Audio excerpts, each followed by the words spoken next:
अस्सलामुअलैकुम वरहमतुल्लाहि वबरकातुहू। कायदा की ये तख्ती नंबर 3 हरकात के बयान में ये शुरू हो चुकी है। ये मैं आपको समझाना चाहता हूँ, ये बताना चाहता हूँ। अगर आप तख्ती समझ लेंगे तो आपको जो है दूसरा ये जो नीचे के वाले हर्फ हैं, ये नीचे हर्फ आ रहे हैं, इनको किस तरह पढ़ना है ये पढ़ने में आसानी हो जाएगी। ये आप बहुत जल्दी इसको समझ जाएंगे। देखिए तख्ती नंबर 3 हरकात। हरकात किसको कहते हैं?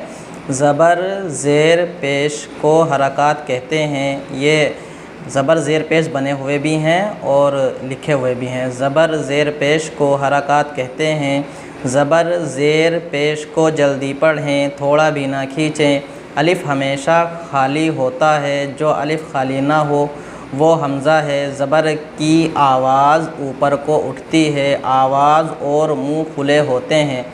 आपको ये बंद करके यानी मुँह ज़बानी जिस तरह से हम अलहम्दु शरीफ याद करते हैं, इस तरह से आपको पहले ये तख्ती याद करनी है और मैं आपको समझा दूँ ताकि आपकी जो है समझ में आ जाए। देखिए ज़बर ज़ेर पेश को हरकात कहते हैं, यानी एक ज़बर और एक ज़ेर और एक पेश, ये जो ज़बर ज़ेर पेश लगे हुए हैं इसको हरकात कहते हैं। और ज़बर ज़ेर पेश को जल्दी पढ़ें, थोड़ा भी ना खींचें। इसका मतलब ये है कि जब ज़बर या ज़ेर या पेश किसी भी हर्फ पर लगे हुए हों और वो सिंगल लफ्ज़ हो, यानी एक अकेला लफ्ज़ हो, जैसे ये अलिफ़ है, नहीं ये मिसाल नहीं देता मैं आपको, ये देखिए आप, जैसे ये 3 लफ्ज़ हैं और तीनों लफ्ज़ पर जो है ये ज़बर लगा हुआ है, तो हम जो है जब इसको पढ़ेंगे तो इसको हमें जल्दी ही पढ़ना पड़ेगा, यानी हम खींचेंगे नहीं।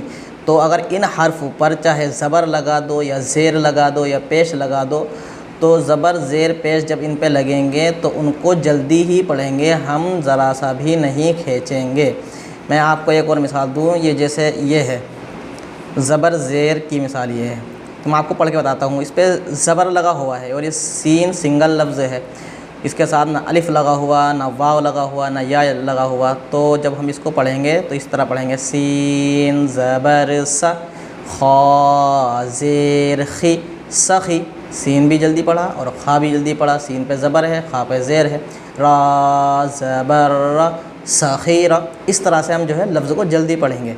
और बहुत से क्या पढ़ते हैं, सीन ज़बर सा, इस तरह से खींच देते हैं, खा ज़ेर खी साखी, इस तरह से पढ़ते हैं खींच कर। इस तरह से नहीं पढ़ना आपको, जो है मैंने आपको पढ़ के बता दिया, सखीरा जल्दी पढ़ना है, ठीक। तो ज़बर ज़ेर पेश को जल्दी पढ़ें, थोड़ा भी ना खींचें, यानी सिंगल लफ्ज़ हो उसके ऊपर चाहे ज़बर लग रहा हो या ज़ेर या पेश, तो फिर उसको जल्दी पढ़ेंगे।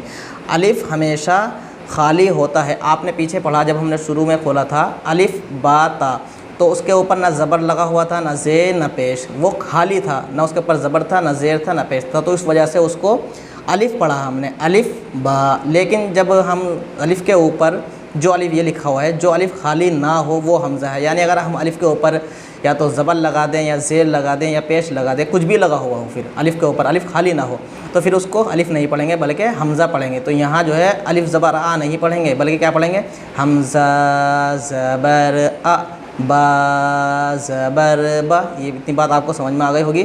ज़बर की आवाज़ जो है वो ऊपर को उठती है, आवाज़ और मुंह खुले होते हैं। तो आप इसको जो है ये याद कर लीजिए। बाकी का जो ये आगे का सबक है ये इंशाअल्लाह कल आपको पढ़ा दिया जाएगा। आप सिर्फ इतना याद रखिए कि ज़बर ज़ेर पेश अगर किसी भी लफ्ज़ पर लगे हुए हों और वो सिंगल लफ्ज़ हो, अकेला लफ्ज़ हो, तो फिर उसको जल्दी ही पढ़ेंगे, खींच कर नहीं पढ़ेंगे। चैनल पर अगर नए हो तो चैनल को सब्सक्राइब कर दिया करें, वीडियो को लाइक और शेयर भी कर दिया करें। अस्सलामु अलैकुम व रहमतुल्लाहि व बरकातुहू।